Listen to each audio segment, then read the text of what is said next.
Anak bisa berbakti ke orang tua karena kita mendidiknya dengan ikhlas. Mendidik anak dekat dengan Allah, Allah menghadiahkan anak jadi memuliakan kita. Kalau kita mendidik anak dan kitanya tidak ikhlas, nggak cocok. Sedangkan pelajaran pertama adalah pelajaran ikhlas. Contohnya apa? Kita menuntut anak membalas budi. Kita menuntut anak menghargai. Hargai ibumu. Itu nggak ada harganya. Karena minta dihargai. Karena yang berharga tidak usah menuntut.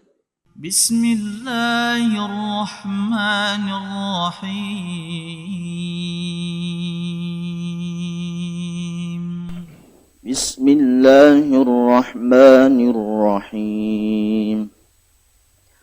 وإذ قال لقمان لابنه وهو يعظه يا بني لا تشرك بالله إن الشرك لظلم عظيم. Dan ingatlah ketika Luqman berkata kepada anaknya, ketika dia memberikan pelajaran, ya bunayya la tusyrik billah inna syirka la zulmun azim. Sesungguhnya wahai anakku, janganlah engkau berbuat musyrik, menyekutukan Allah. Sesungguhnya menyekutukan Allah adalah kezoliman yang amat besar. Jadi pelajaran pertama dalam hidup ini adalah pelajaran tidak boleh berbuat zolim. Dan kezoliman terbesar dalam kehidupan adalah ketika memiliki Tuhan yang lain selain Allah. Ingat baik-baik hadirin, Islam itu agama yang adil. Adil itu menempatkan sesuatu pada tempatnya. Pelajaran pertama kepada anak adalah larangan berbuat zolim. Dan kezoliman terbesar anak harus tahu, yaitu berbuat sesuatu, menyekutukan Allah dengan sesuatu. Inna syirka la zulmun azim. Syirik itu adalah kezoliman terbesar. Syirik itu adalah menuhankan sesuatu selain Allah. Harusnya bagaimana? La ilaha illallah, tauhid. Jadi dari awal anak itu harus diajarkan ketauhidan kepada Allah. Secara sederhana, tauhid itu komponennya dua. Satu, menafikan. Dua, mengisbatkan. La, tiada Tuhan selain Allah. Tiada dulu, Allah. Tiada yang menciptakan selain Allah. Nah, Allah Tuhan kita. Segala sesuatu selain Allah adalah ciptaan. Tuhan kita Allah Subhanahu wa ta'ala. Tidak ada sekutu baginya. Ajarkan, tiada yang menciptakan selain Allah. Kalian bukan buatan bapak dan ibu. Bapak dan ibu hanya jalan agar kalian terwujud di dunia. Allah yang menciptakan. Bapak ibu besok lusa tiada. Allah selalu ada. Tiada yang memberi rizki selain Allah. Bapak ibu cuma jalan sebagian rizki. Nanti mungkin lewat nenek, lewat kakek. Semua rizki datangnya dari Allah. Bersyukurlah kepada Allah dengan berterima kasih kepada yang jadi jalan. Ingin rezeki, minta dulu ke Allah. Baru bilang ke ibu dan bapak. Tiada yang memberikan perlindungan selain Allah. Ancaman apapun tidak akan terjadi tanpa izin Allah. Anjing tidak bisa menggigit tanpa izin Allah. Nyamuk tidak bisa menggigit tanpa izin Allah. Orang tidak bisa mencelakakan kita tanpa izin Allah. Pelindung kita hanya Allah. Hasbunallah wa ni'mal wakil. Ni'mal maula wa ni'man nasir. Kalau anjing menggonggong, bagaimana? Kalau ada anjing menggonggong, Bu, lari. Doa, baru saja diajarkan. Doa dulu. Baru menyesuaikan. Kalau bagusnya lari-lari, kalau bagusnya jongkok-jongkok. Tapi biasanya kalau sudah doa, Allah mengatur anjing itu. Anjing menggonggong izin Allah, pasti ada hikmahnya. Memangnya ada yang menguasai anjing selain Allah? Tidak ada. Tiada yang membentuk rupa tubuh selain Allah. Jadi kalian ibu bapak sama, wajah beda, bentuk tubuh beda, bakat beda, sesuai dengan maunya Allah. Kalau sudah dikenalkan semua ini, tiada pemilik, pencipta, penguasa, penentu, selain hanya Allah Subhanahu wa ta'ala, insya Allah anak ini nanti akan menempatkan hatinya kepada Allah pada tempatnya. Boleh sayang ke orang tua, harus, tapi tidak boleh menuhankan orang tua, karena bapak ibu tidak bisa memberi karunia tanpa izin Allah, tidak bisa menjagamu tanpa izin Allah. Bapak ibu besok meninggal, tidak bisa membela apapun. Allah pelindungmu. Nah, nanti berkeluarga, boleh punya istri, silakan, cinta silakan, tapi tidak boleh menuhankan istrimu, tidak boleh menuhankan suamimu. Nanti engkau punya gelar, pangkat, boleh, tapi tidak boleh menuhankan gelar, tidak boleh menuhankan pangkat. Mungkin nanti Allah menitipkan kekayaan, boleh, tapi tidak boleh menuhankan, tidak boleh terdominasi, tidak boleh siang malam hanya mengingat sesuatu. Jangan melekat di hati selain hanya Allah. Nanti seperti perangkok, kalau melekat dicopot, robek. Kalau sudah menuhankan sesuatu, nanti dia tidak nyaman. Ambil yang dia tuhankan, robeklah imannya. Jadi kalau lihat sesuatu, sambungkan ke Allah. Lihat berdagang. Nah, pedagang itu adalah ciptaan Allah. Pak, kenapa ada tukang sampah? Ya Allah membagi-bagikan pekerjaan. Kalau tidak ada yang mengurus sampah, bagaimana? Nak? Dan yang paling mulia yang mana? Yang membuang sampah, yang mengurus sampah, yang kaya, yang mulia. Inna akramakum indallahi atqakum. Yang paling mulia di antaramu adalah yang paling takwa. Jadi kalau mau mulia, jangan dalam pandang orang-orang. Orang-orang tidak punya apa-apa.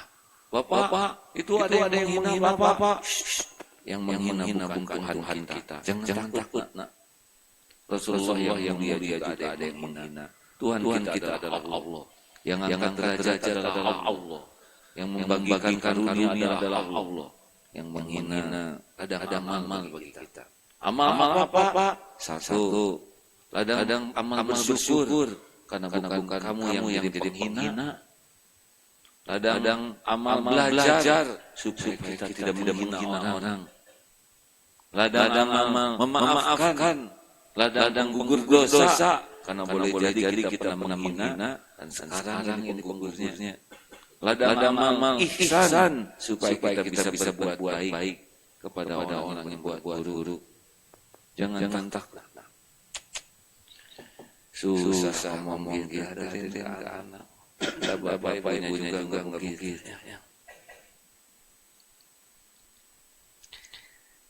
Kata Imam Rajab, ilmu yang manfaat itu dua standar. Satu, ilmu mengenal Allah, asma wa sifat Allah.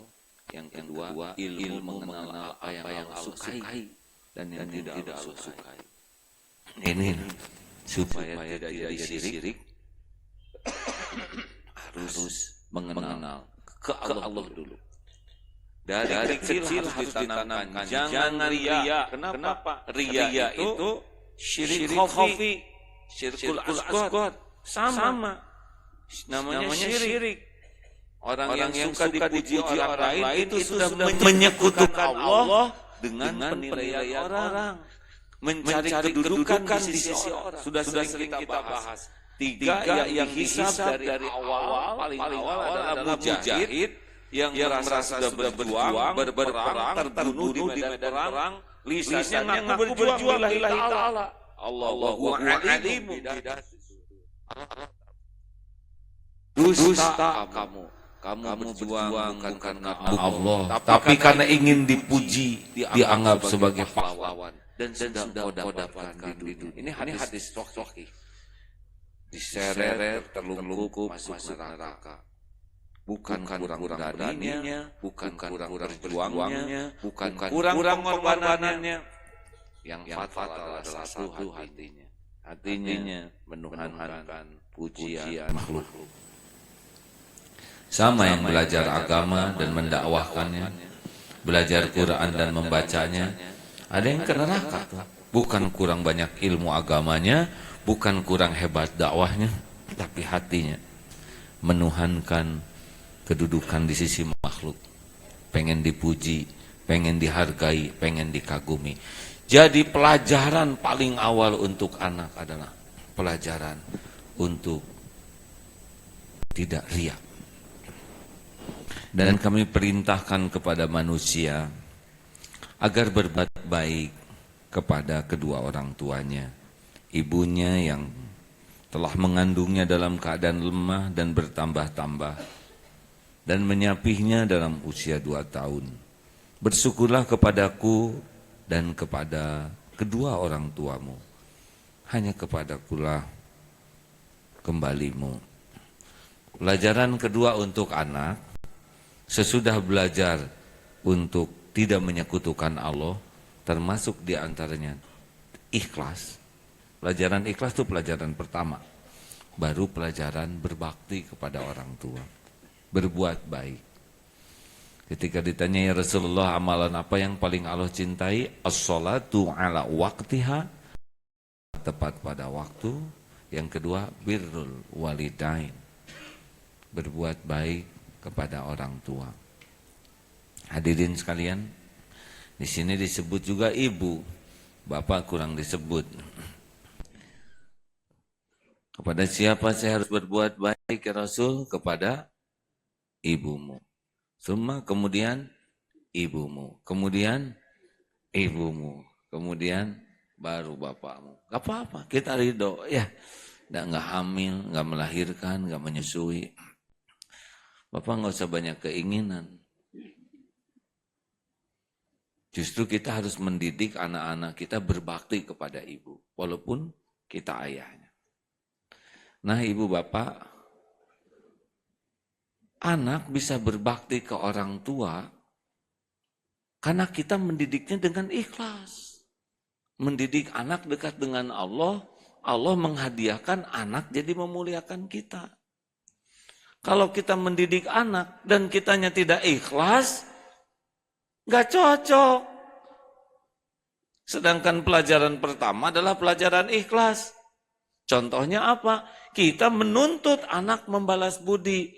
Kita menuntut anak menghargai. Hargai ibumu. Itu gak ada harganya. Karena minta dihargai. Karena yang berharga tidak usah menuntut. Contoh, Bu, bagaimana perasaan ibu kalau suami berkata begini, hei keluargaku, istri-istriku, maaf ya jamaah, anak-anak, diam.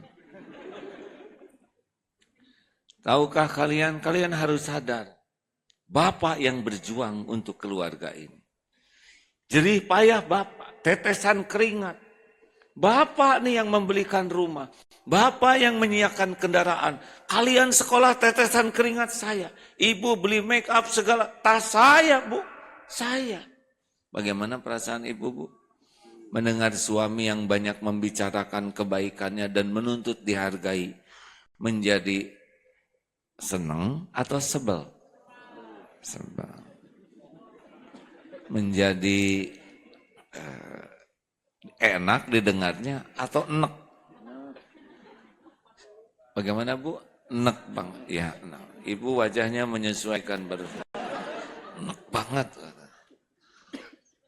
Nah, sama ibu juga, Bu. Ibu juga capek, Pak. Nah, sama. Ibu yang hamil. Sama. Jadi enaknya berdua.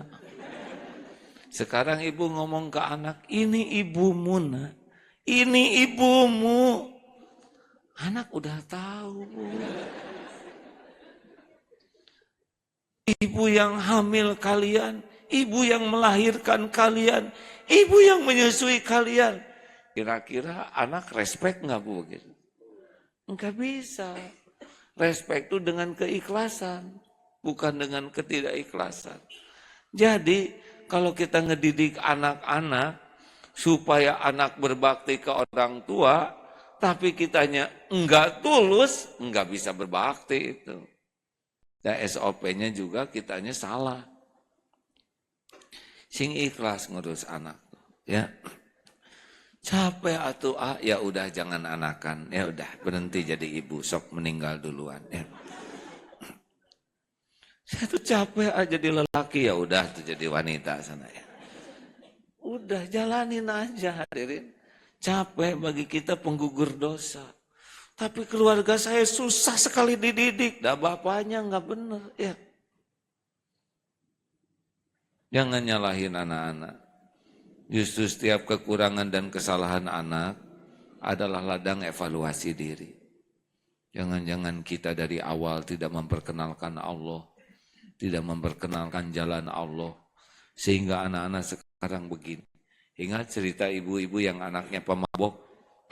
Tidak murka tuh ke anak. Kenapa ibu tidak murka ke anak? Kalau saya murka ke anak, Allah murka ke anak saya. Habis anak saya. Saya hanya tidak suka kepada maboknya. Tapi ke anaknya saya sayang. Itu darah daging saya. Dan anak saya jadi pemabok karena saya yang salah. Jadi sambil dibersihin itu katanya Pak, pakai anduk air hangat. Sambil istighfar, ya Allah. Anak jadi begini adalah akibat saya. Saya ngaku selama hamil jarang ingat kepadamu, melahirkan tidak ingat padamu, membesarkan tidak di jalanmu. Sudah besar jadi begini, saya ya Allah yang salah. Dibalikin tuh hatinya oleh Allah. Enggak susah bagi Allah membulak balik hati anak. Ayo, ingin anak jujur? Siapa yang duluan jujur? Kita sebagai orang tua. Bapak, ingin punya istri yang jujur? Jawab Pak, kalau ditanya mumpung sederhana. Bapak mau punya suami istri yang jujur? Walaupun Bapak sedang berusaha keras untuk jujur. Ibu, mau punya suami jujur? Yang jelas Bu. Ibu siap kalau suami ibu mengatakan yang sejujurnya. Nah gini orang tua mah suka nggak jelas ya. Giliran suami mau jujur. Ada yang nyeletuk, jujurnya jujur apa dulu? Ya jujur mah jujur weh. Hadirin, didik anak, adab-adab kepada orang tua bukan supaya kita dihargai. Tapi anak harus tahu. Perkara anak menghargai itu buah dari keikhlasan. Selanjutnya.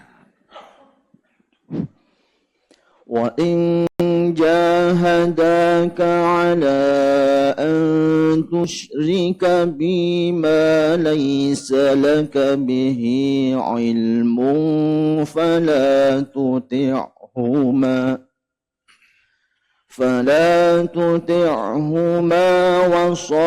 وصاحبهما في الدنيا معروفا واتبع سبيل من أناب إلي ثم إلي مرجعكم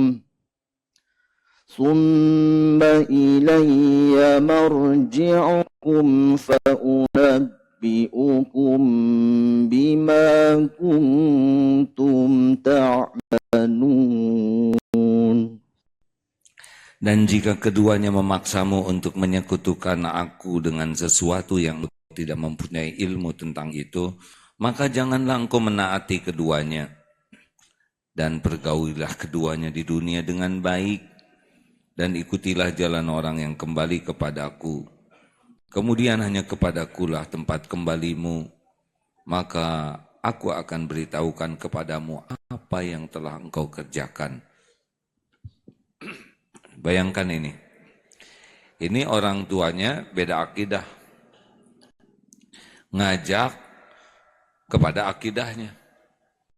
Jangan ikuti, tapi tetap berbuat baik. Bagaimana dengan orang tua kita yang akidahnya sama dan paling juga suruhannya nyuruhan untuk kebaikan? Bagaimana mungkin kita berbuat lebih buruk lagi? Benar? Kepada yang akidah beda, ngajak kepada kemusyrikan, kita tetap harus berbuat baik walau tidak menaatinya. Ini persis seperti kepada istri. Istri misalkan banyak ngomong bawel, rewel. Sepanjang tidak melanggar syariat, dengar aja Pak. Tetap berbuat baik. Ingat rumusnya, dengar, jangan dibantah, dijawab seketika.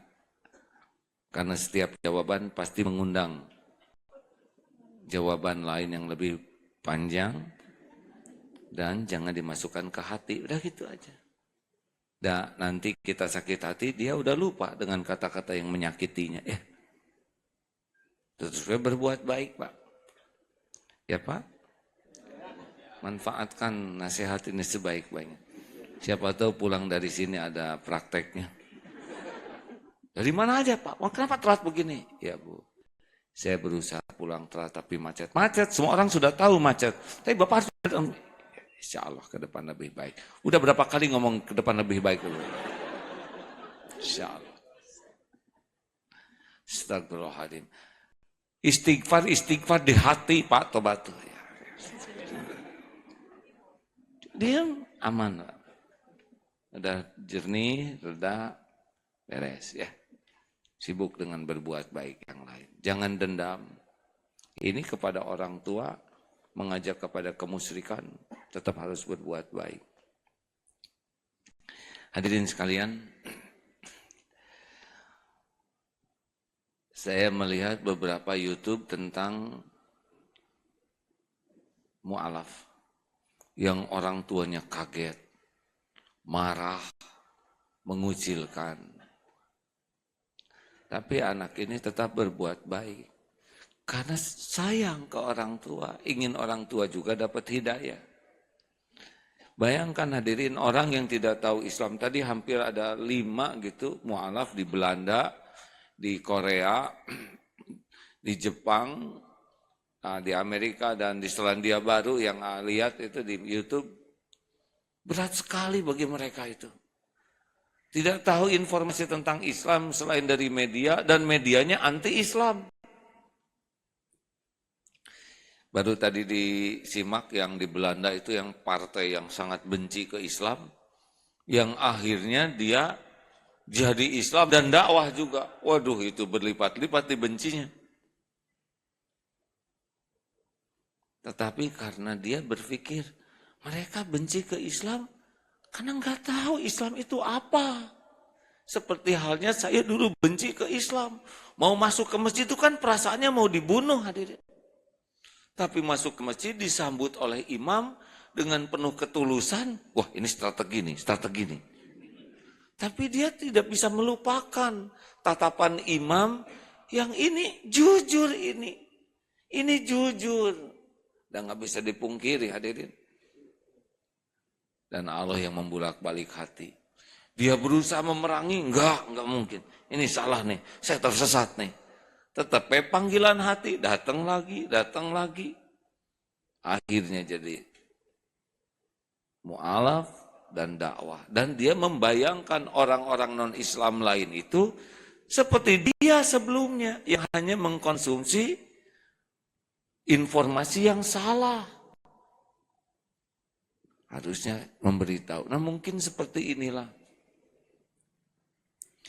Orang tua marah karena belum paham. Ya. Orang-orang yang benci Islam, kalau udah tahu Islam bisa dapat hidayah tuh. Selanjutnya, يا بني إنها إن تك مثقال حبة من خردل فتكن في صخرة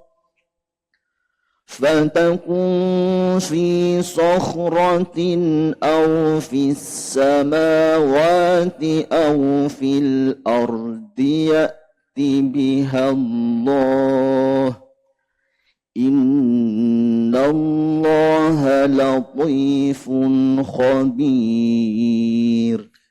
Luqman berkata, duhai anakku, sungguh jika ada sebuah perbuatan walaupun seberat biji sawi dan berada di dalam batu itu pejal ya, sangat tersembunyi, benar? Di dalam tanah dengan di dalam batu beda pencariannya, karena batu itu sangat pejal dan tersembunyi. Di dalam batu atau di langit atau di bumi, niscaya Allah akan memberikan balasannya. Innallaha latifun khabir. Sesungguhnya Allah Subhanahu wa taala maha halus, al-latif, maha lembut dan maha mengetahui segala-galanya. Sesudah pelajaran ikhlas, tidak menyekutukan Allah dengan apapun, dan yang melakukan sebaliknya adalah kezoliman. Kemudian bagaimana kita mendidik anak-anak etika kepada orang tua dengan cara mengajarinya mereka apa yang dicontohkan dalam Islam, dengan keikhlasan, dengan keteladanan. Mendidik anak itu adalah yang paling kuncinya memberi contoh. Karena sabar atau tidak cocok ya. Walau innallaha ma'as-sabirin.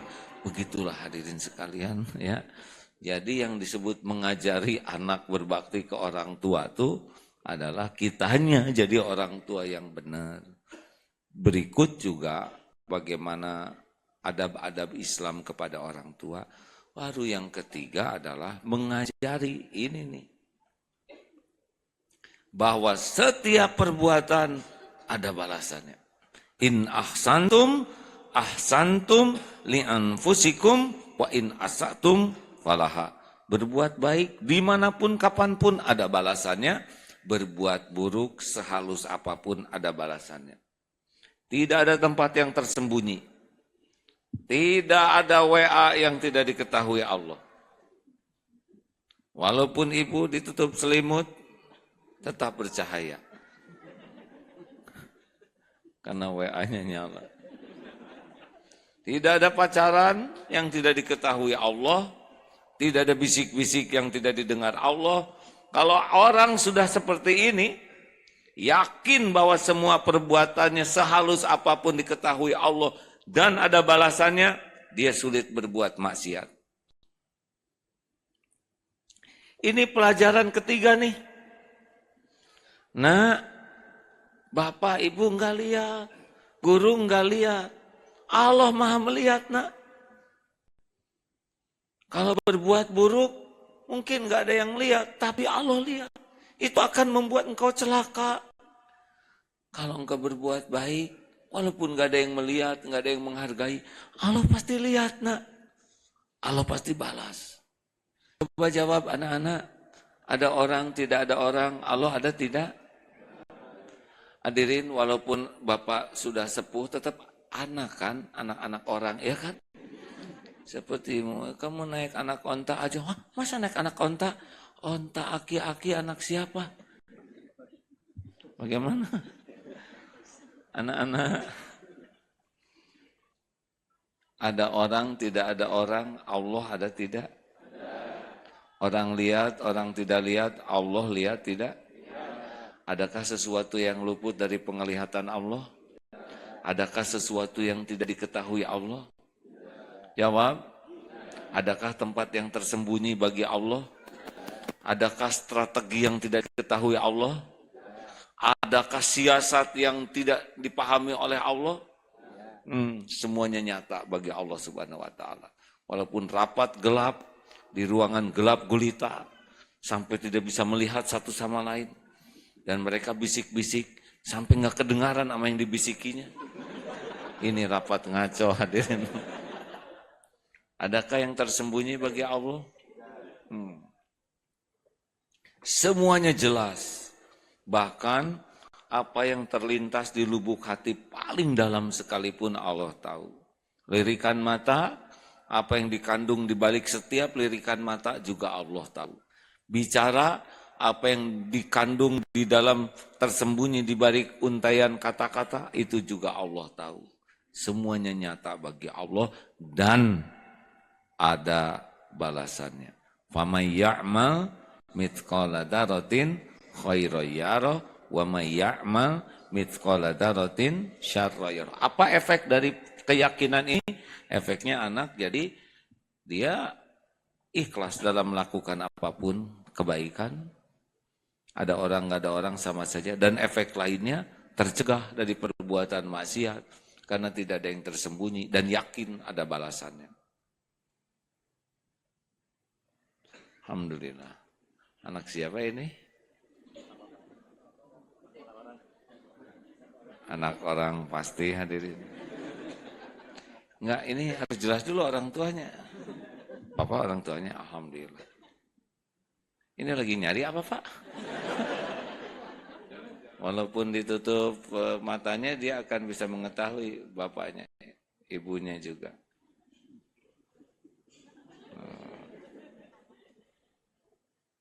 Tetap nggak mau ya dengan yang lainnya. Masya Allah ya. Ini tidak kebetulan hadirin. Allah yang menciptakan anak ini sengaja dibuat keliling-keliling. Berapa banyak lelaki yang dilihat? Bararau mungkin. Pas ketemu bapaknya, ini yang paling bau. Bukan yang harum maksudnya.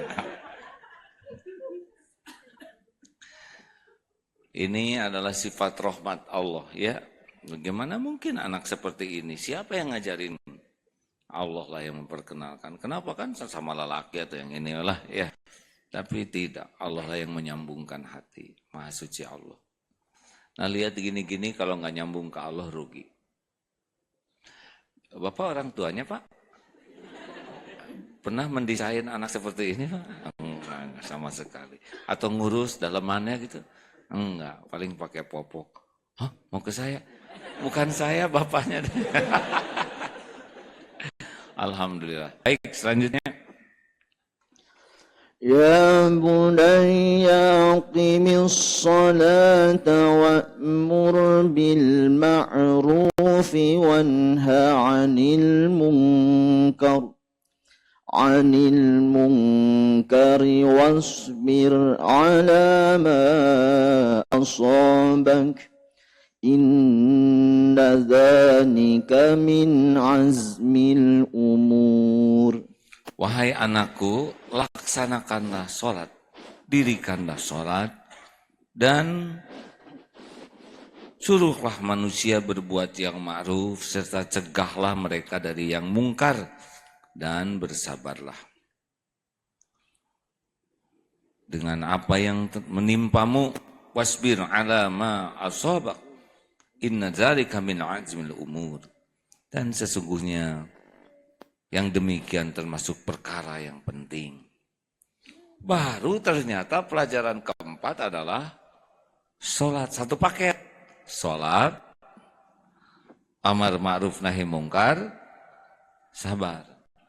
Ini paketnya Pak. Surat Al-Asr.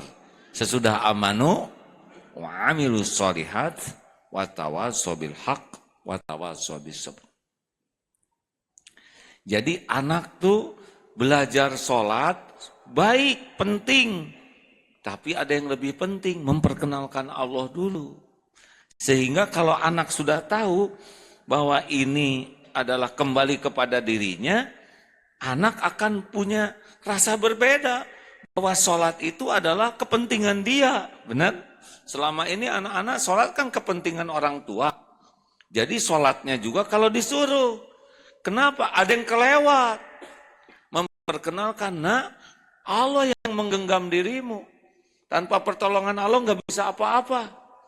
Apa yang kau inginkan hanya ada dalam kekuasaan Allah. Sholat nak tiangnya. Engkau tidak sholat, engkau yang rugi. Engkau sholat, engkau yang untung. Jangan salahkan siapapun. Kalau dirundung kepahitan. Kalau kita tidak sholat. Pertanyaan pertama di kubur itu sholat. Sholat itu adalah untukmu. Nah, hadirin, kelihatannya kalau sudah bisa mengenalkan untung rugi dari amal yang dia lakukan, maka sholat itu menjadi tiangnya. Kalau urusan kacau, pasti sholatnya yang kacau. Kalau hati galau, sholatnya juga yang galau. Sholat baik, insya Allah kesana jadi baik. Wasta'inu bisabri wassalah. Sholat itu akan lebih efektif ketika sudah jauh dari riya, sudah memahami bahwa ini adalah dilihat Allah dan akan ada balasan dari Allah. Nah, pasangan dari sholat itu adalah amar ma'ruf nahi mungkar. Mengajak orang. Ini dari kecil nih anak-anak harus dididik. Kalau sholat, kalau dia kakak, kak, sholat ajak adiknya ya kak ya. Bagian kakak yang tanggung jawab. Jadi udah diajarin kalau adik, dek, bantu kakak baik-baik ya nyiapin sajadah supaya sholatnya berjamaah. Ajak teman-temannya sholat. Jadi kalau ada kebaikan tuh buat dia supaya aktif. Jangan sampai pasif. Karena ini kelemahan kita nih. Kita ini suka berbuat tuh dan merasa cukup hanya untuk diri. Padahal Rasulullah SAW bergerak hadirin. Dakwah itu penting. Islam ini bisa tegak dengan dakwah. Sampainya Islam ke Indonesia bukan oleh orang yang sholat yang diam saja. Orang yang sholat dan bergerak. Kita dapat hidayah begini karena orang-orang yang bergerak berdakwah. Betul? Bapak Ibu sekarang dapat ilmu dan diam aja. Mungkin ada manfaat, berkahnya kurang dibanding sesudah dengar ini bergerak. Mulai nyatat, buka gali, sampaikan ke anak-anak, sampaikan ke istri, sampaikan ke teman-teman. Harus bergerak dakwah itu. Jangan sampai pasif. Dan dari kecil anak diusahakan juga diberikan keberanian untuk mengatakan tidak kalau itu merupakan kemungkaran. Jangan dibuat anak-anak jadi yes man. Dia harus berani mengatakan tidak kalau itu salah. Ayo nak merokok. Tidak. Kenapa? Ku tahu apa yang ku mau. Keren loh nak. Yang merokok itu jantan. Kamu nggak merokok kayak bencong. Bonceng aja kelihat yang lagi pada merokok. Latih untuk berani mengatakan tidak kepada kemungkaran. Ya, ini penting Pak. Kita lihat, maaf ya Pak ya, di Geger Kalong itu sekitarnya banyak kampus. Rata-rata itu mahasiswa. Ada S1, S2, ada S3.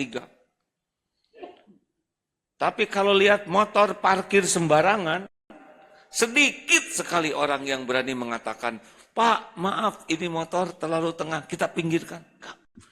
Buang sampah sembarangan, dikit yang mengatakan, Pak, sedikit orang yang berani.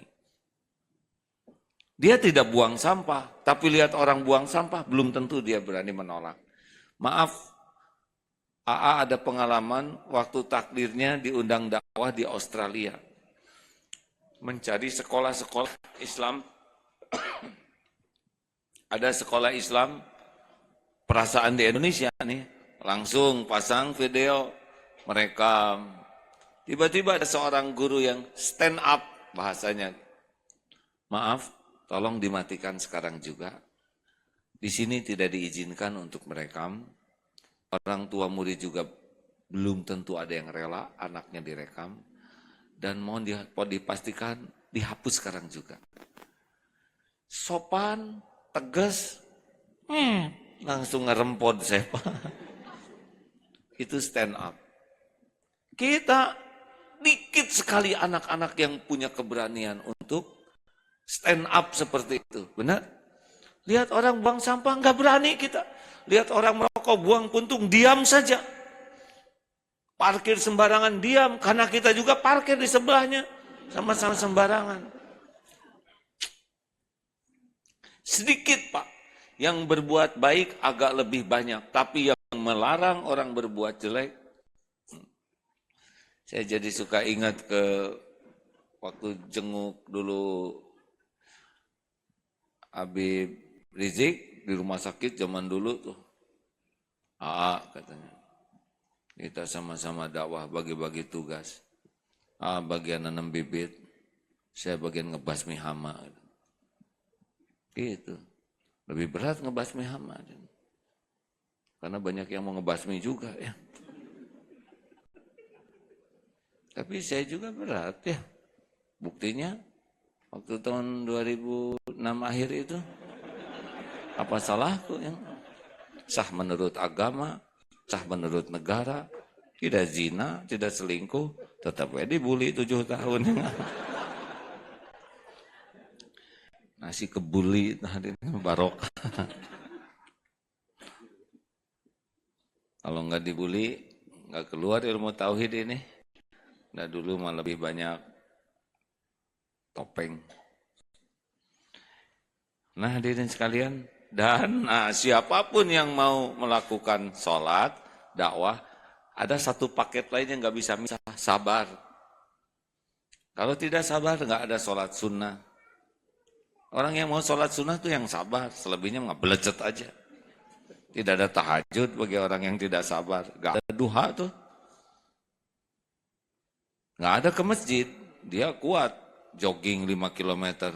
Ke masjid 50 meter, nunggu diantar tetangga katanya. Digotong rame-rame. Ya dia sholatnya juga mau di depan imam.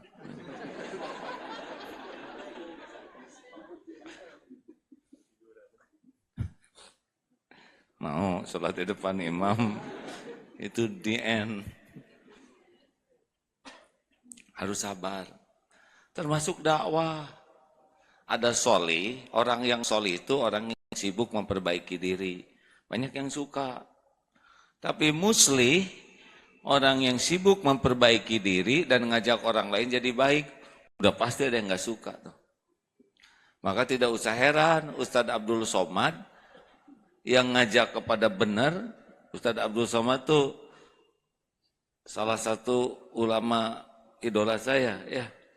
Saya banyak membuka YouTube-nya, kita doakan ini babak baru dakwah di Indonesia. Sesudah saya lihat Ustadz Abdul Somad, Ustadz Adi Hidayat dan yang pintar-pintar, jadi peot saya, jadi kempes. Masya Allah, itu efeknya membuat semangat belajar menjadi tinggi. Saya berterima kasih kepada beliau-beliau dan mendoakan supaya beliau jadi ulama kekasih Allah, waliullah, yang istiqomah menebar kebaikan. Udah pasti itu ada yang sebel. Apalagi beliau-beliau ini kan sekarang dengan argumen yang ajeg, mantap, wawasan luas, dalil yang lengkap, yang asalnya ada di beberapa kutub, dengan beliau sekarang jadi lebih merapat satu sama lain. Kan yang paling tidak disukai oleh orang yang tidak suka ke Islam, yang paling tidak disukai adalah akur. Yang paling efektif dilakukan untuk memperlemah umat Islam adalah memecahnya. Divide et impera. Jadi kalau ada tokoh yang bisa mempersatukan, pasti dibabak belurkan ini. Tapi ya memang udah begitu. Sing sabar weh. Tapi dah kalau benar dizolimi, naik derajat itu. Kalau ngaco dizolimi, itu mah bersekot ya.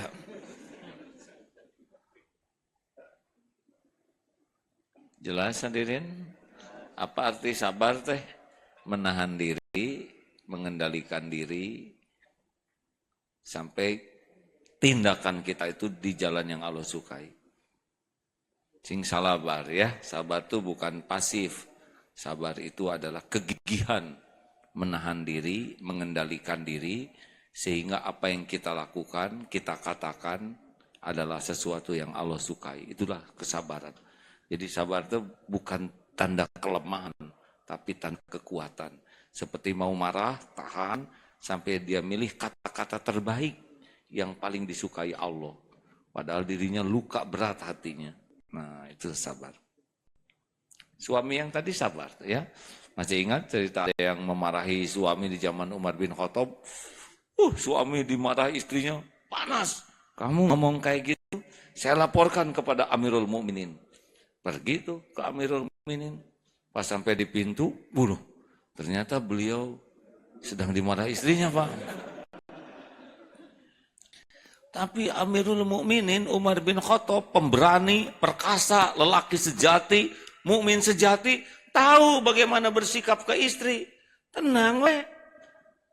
Seburuk-buruk lelaki adalah yang kasar kepada istrinya, pengecut. Beraninya cuma sama istri. Ai keluar nggak berani apa-apa. Tuh pemberani sejati mah tenang. Sudah segitu aja dulu hadirin sekalian. Sudah 1 jam ini mau ngantor kan? Terima kasih Bapak Ibu yang baik. Tolong dibuka surat Luqman. Sebetulnya ada lanjutannya yang ke-18 tapi pertemuan yang akan datang. Karena yang ke-18 adalah tentang pantangan sombong. Rusaknya anak itu dari kesombongan. Ya. Jadi pelajaran akhlak sesudah jangan syirik adalah jangan takabur. Ya, izin Allah. Ketemu ibunya lah. Alhamdulillah. Yang mana? Ya, begitulah hadirin. Terima kasih Bapak Ibu yang baik. Jangan lupa untuk mempelajari ulang, sekuat tenaga mempraktekannya dan menyampaikannya kepada yang lain. Kita akan baca Fatihah, ayat kursi sambil berinfak, ya. Al-Fatihah. A'udzu billahi minasyaitonir rajim. Bismillahirrahmanirrahim. Alhamdulillahi rabbil alamin. Ar-Rahmanir Rahim. Maliki yaumiddin. Iyyaka na'budu wa iyyaka nasta'in. Ihdinas siratal mustaqim. Siratal ladzina an'amta 'alaihim ghairil maghdubi 'alaihim waladdallin. Amin ya Allah. Al-Ikhlas, Al-Falaq, An-Nas. Bismillahirrahmanirrahim. Qul huwallahu ahad, Allahus samad, lam yalid wa lam yulad wa lam yakul lahu kufuwan ahad. Bismillahirrahmanirrahim. Qul a'udzu birabbil falaq min syarri ma khalaq wa min syarri ghasikin idza waqab wa min syarri naffasati fil 'uqad wa min syarri hasidin idza hasad. Bismillahirrahmanirrahim. Qul a'udzu birabbin nas, malikin nas, ilahin nas, min syarril waswasil khannas, alladzi yuwaswisu fi sudurin nas, minal jinnati wan.